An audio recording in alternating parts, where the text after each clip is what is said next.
हाँ जे आलास? मी घराखाली आहे, आईला खाली पाठवून दे. घरी आहे ना.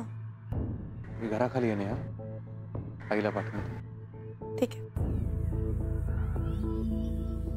मला खालीच बोलवलंय का त्यांनी? हो. मग मी निघते. अगं नेहा, मग तू अजयला वरती का नाही बोलवलंस? अहो असं काय करताय? त्याला वर यायचं नसेल, त्यांनी वहिनींनाच खाली बोलवलंय ना. कामात बिझी असेल तो. निघतेच आहे मी, आधीच एवढा उशीर झालाय ना. मी पण आलेच. नेहा मी पण येतो, निदान तिथे तरी भेट होईल माझी. तू येतेस? हे सगळं आवरते, तुम्ही जा.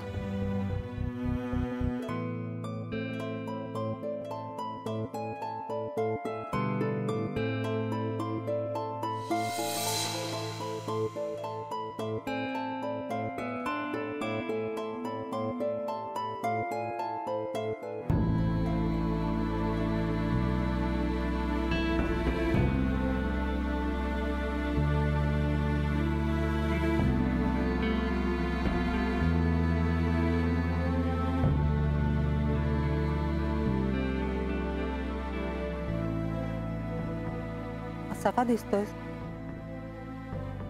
रागावलायस माझ्यावर? मी तुला सांगायला हवं होतं, पण तुम्हाला जाऊन नसतं दिलंस. अजय, काळजी घे आईंची.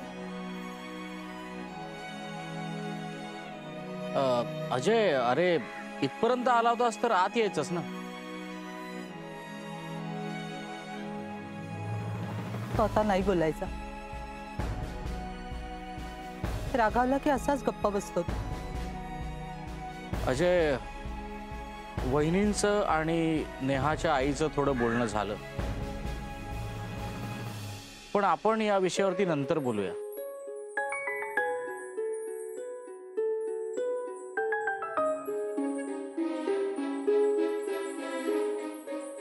नेहा, डोळ्यात पाणी का आणतेस?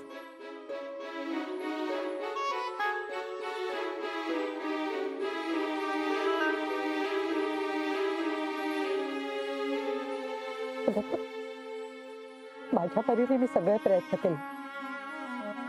आता स्वामींची इच्छा.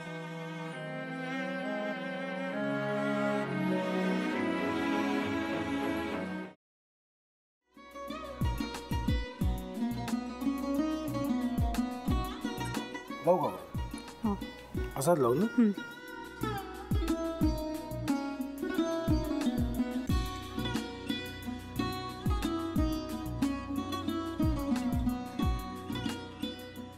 आता काय करायचंय? आता आपण ड्राय स्टफिंग दुसरं काय करणार आपण त्यात? आपण ह्याच्यात मेयोनीज न टाकता बाकीचे सगळे साहित्य टाकायचे. अच्छा, हे सगळं.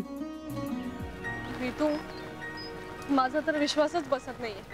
म्हणजे अगं बहिणी आमचं लग्न व्हावं म्हणून किती प्रयत्न करत होते, आणि ते सगळं करताना ती शिवच्या आम्हाला माहिती पुरवते. नाही, मला नाही वाटत. गौरी खूप चांगली असतो म्हणून तुला सगळं जगत चांगलं दिसतं, पण शिव उगाच बोलला असेल का? त्याच्यावर विश्वास नाहीये का तुझा? शिववर पूर्ण विश्वास आहे मी तुम्हाला, पण तो आता हे जे काही करतोय ना, म्हणजे निशा बहिणी समोर त्या राधिका सोबत फिरण्याचं नाटक वगैरे, ते त्याचा काही उपयोग होणार नाहीये. अगं असं कसं म्हणतो?